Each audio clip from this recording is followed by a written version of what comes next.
How does Zero Trust help in that front? So perhaps just stepping back a bit to talk about Yeah. VPN there on that. So VPN obviously originates back to the castle and moat analogy Yeah, that we yeah, were talking exactly, about yeah. at the beginning. And in effect, VPN is a way of bringing you inside the castle from outside. Yeah. On that side of it. And that's great. It has a lot of benefits on this side of it, and it's allowed a lot more flexibility in how companies interrupt and how people work. But what it is in effect bringing is it's bringing you inside that castle. It's checking you and allowing you in. And then once you're inside, you're free to do whatever you want. So if you think of it in the traditional sense of a business, this is somebody arriving at reception.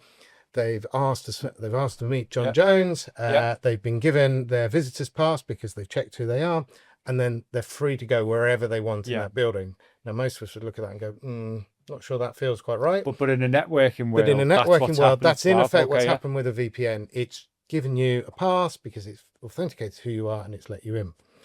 Where Zero Trust would act differently is you still need to be able to get inside, but you only need to be able to get inside to do certain things. So if we go back to our building analogy, it would be you'd come into the building, you'd be given a pass, and then you'd be escorted to the meeting you need to go to, and you'd be re-authenticated as you went into that meeting. So you tap into that meeting room, and that's what. And then you wouldn't be able to go anywhere else. You'd then finish that meeting, and you would then leave. So the Zero Trust brings you in, but at no point are you getting that open trust. You are just being allowed access to what you need. And that's on the network level, Kev, isn't it? But what about accessing, is that enough then? Just giving access to certain network segments so sales can just work in the sales world? Or do we need to go further than that, do you think? Yeah, it all comes down to maturity, right? It's a lot better to have that Zero Trust approach where you're re-authenticated all the time. If you begin to be malicious, you're ejected from the network. You have to comply to certain policies. When you fall out of that, that's great. But if you think about it, if as a malicious actor, I'm in malicious actor mode again. Yeah, you can see. Yeah. So as that malicious actor, I'm now on that segment. Now we've done this many a time. You go into a network. They give you a network cable and say you plug in there. Not so much now. They use Wi-Fi, but bear with me. Plug into that network segment. There's nothing to stop me actually scanning that network. There's nothing to stop me figuring out what else is on that network segment.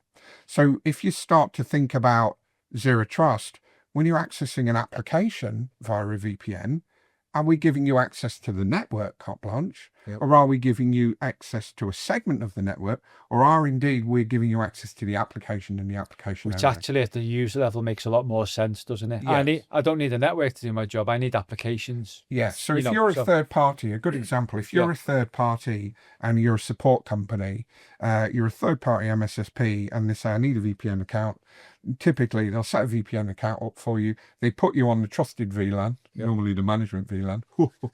And then when you're on that management VLAN, you can then move laterally as much as you want. Now, bear in mind, if we've got hands-on keyboard attackers that could compromise us, okay, they could have then used the tools to be malicious on my behalf, and I get the pain, right? So by doing it down to the application level, imagine now the blast zone is not the network segment, the blast zone is that app. Yeah. So if that app is a SQL front-ended app, the only thing I'm going to be able to do is maybe use SQL injection attacks to maybe get a PowerShell command prompt to enable me to do a DIR and figure out what the underlying operating system is doing. But I can't move laterally. I can't move